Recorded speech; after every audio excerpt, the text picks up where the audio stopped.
Hello! For today's video, I'm going to introduce you to something a little bit different than I've shown before. This is Coco. I've probably shown her. She's from Fathom Hogs. She was one of our first few that we got. So I'm going to go ahead and put her back in her bin here. And I'm going to do a walkthrough of the racks. So I built all of these myself. And I'm going to give a little bit of insight on what I did, and then next time I build one, maybe I'll do a walkthrough video on what I did. So, starting from this side, first we have Mango. He was our very first one. He's still in the glass tank, and up next is the next one that I built. So a couple of these bins in here are longer, some of them are shorter. This little girl is in brumation. And then all of the racks I wanted to custom build myself so that the wood is all stained to match the hardwood floors and the built-ins throughout the house. And then all the white is painted to match the trim in the house. And these ones actually have a waterproofing that's on the bottom of each of the shelves to make sure that everything stays sealed and clean and sanitary. So over here, this is where we've got 28 quart tubs. All of these have had the holes drilled through them with the hot tool from Walmart. And then I've also attached strip lighting back here as well. So that strip lighting is intended for plants, so it gives a lot of different flexibility on brightness. It's got timers on it. Then they also have, on this rack, it's individual heat mats that are running up to each of the different shelves with wiring in the back, all attached to a thermostat that I've got mounted down here. Doing them separately that way, it allows me to individually control each of the heat mats. We know heat rises. If any of them I'm noticing are a little hotter, a little cooler, I can individually adjust each of the different heat mats on this rack here. So there are 9 going down here, and we've got some little buddies down here as well. This one I use for storage. There's Coco. These are actually really nice to use for storage when you don't have a snake in every one of them. Next, I'm going to talk about that.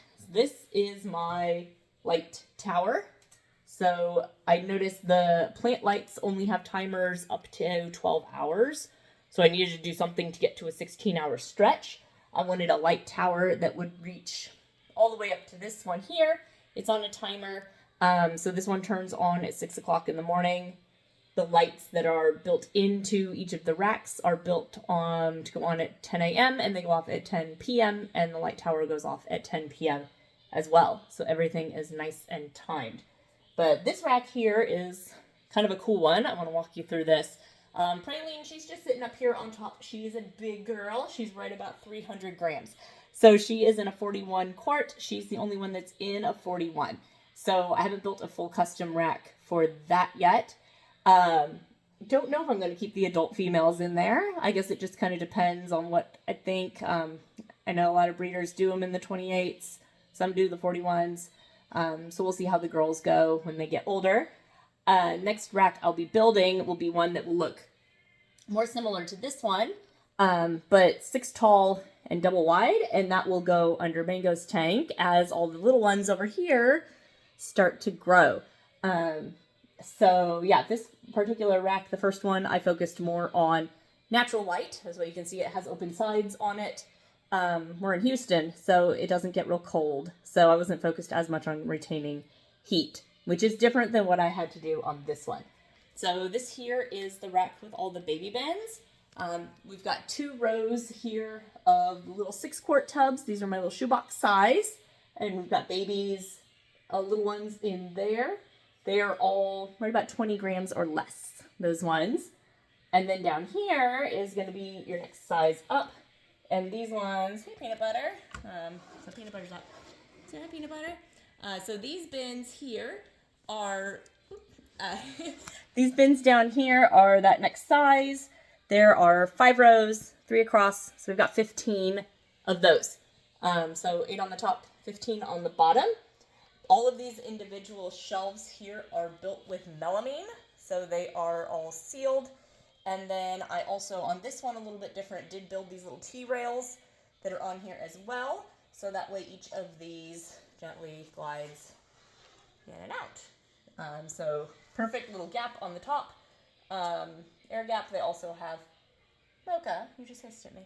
They also all have holes on the sides to help with humidity control. I like little temperature sensors and humidity sensors.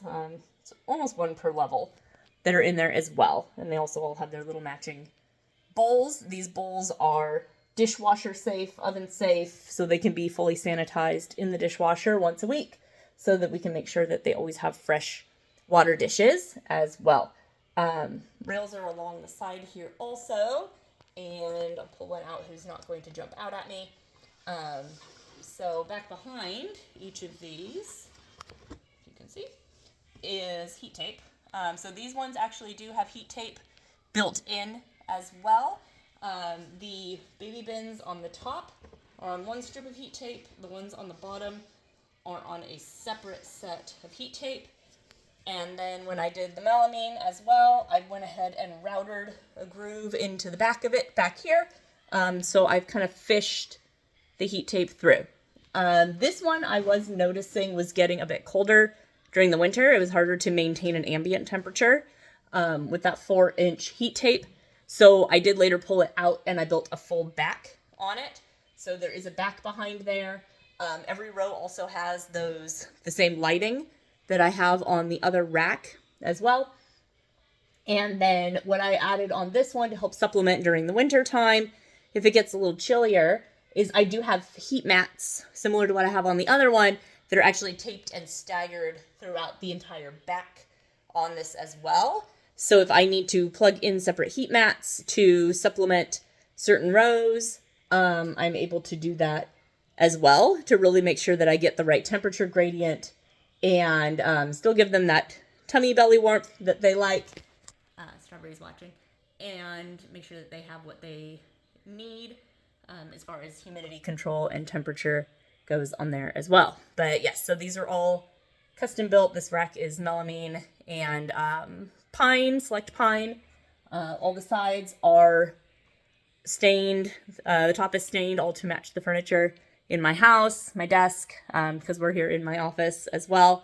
Eventually, I will be building out a little baby rack once we start having hatchlings that will go back behind me. So it's kind of a whole L area here where they will be at. And then I'm going to end this with my cool little wall here. So these are wanting to represent all the people that we have purchased from. So we've got Boss Hogs, Miracle Reptiles, who's awesome, who did my logo, JMG, amazing, JNC, Fathom, Adrian's Captive Creations, and Color Me Exotics. And I know there's a couple, I think maybe 2 others, that we bought from some smaller breeders as well that didn't have stickers, but you guys are great as well. So yeah, there's a walkthrough of our room and the custom built racks. If you guys are interested in seeing how I built them, I will do a walkthrough video next time that I'm building the one that will go under Mr. Mango back there. Thanks.